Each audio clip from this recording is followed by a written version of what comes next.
Hello friends, मी Snehal, Smita Snehal yummy kitchen मध्ये आपले स्वागत आहे। बऱ्याच वेळी आपल्याकडे पिकलेली केळी भरपूर प्रमाणात असतात, तर या केळ्यांचं करायचं काय, त्यासाठी आज आपण बघणार आहोत अतिशय सोप्या पद्धतीने केळ्यांचे शिकरण। हे तुम्ही उपवासासाठी सुद्धा खाऊ शकता, अदरवाइज तुम्ही चपाती किंवा पुरी सोबत सुद्धा खाऊ शकता। अतिशय सोप्या पद्धतीने हे बनवलं जातं आणि आज नृसिंह सरस्वती जयंती असल्यामुळे मी नैवेद्यासाठी हे केळ्यांचे शिकरण बनवत आहे। चला तर मग रेसिपीला सुरुवात करूया। आता इथे मी असे 3 पिकलेली केळी घेतलेली आहे। व्यवस्थित अशी ही पिकलेली केळी आहे, ती आता आपण सोलून बारीक कट करून घेऊया। आता ही केळी जी आहे ती व्यवस्थित सोलून झालेली आहे। बाहेरून साल जरी काळं दिसत असेल तरी आतमध्ये एकदम व्यवस्थित अशी पिकलेली छान केळी आहेत। आता हे मी बारीक स्लाइस करून घेते। अशा प्रकारे आपण केळीचे बारीक बारीक स्लाइस करून घेतलेले आहेत व्यवस्थित असे। आता आपण ते एका बाउल मध्ये काढून घेऊया।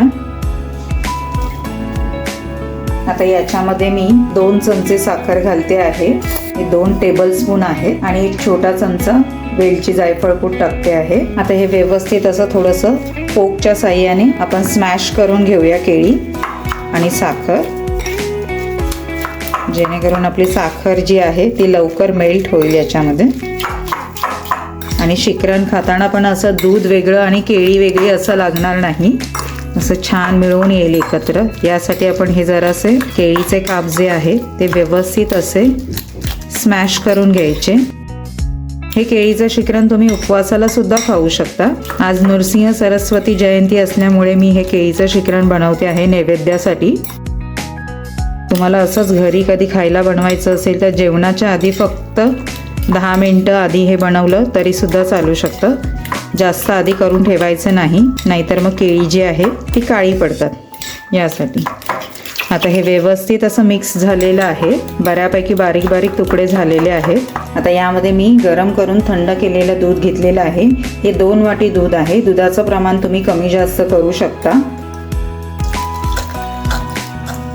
हे थोडंसं कोमट असं करून मी दूध घेतलेलं आहे। व्यवस्थित असं मिक्स करून घ्यायचं आहे आपण याच्यामध्ये। अतिशय सोप्या पद्धतीने पटकन असं आपलं हे शिकरण तयार झालेलं आहे।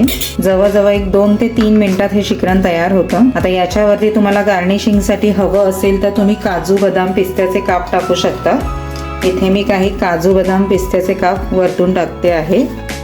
तुम्हाला हवं असेल तर तुम्ही केसरही टाकलं तरी सुद्धा चालू शकतं।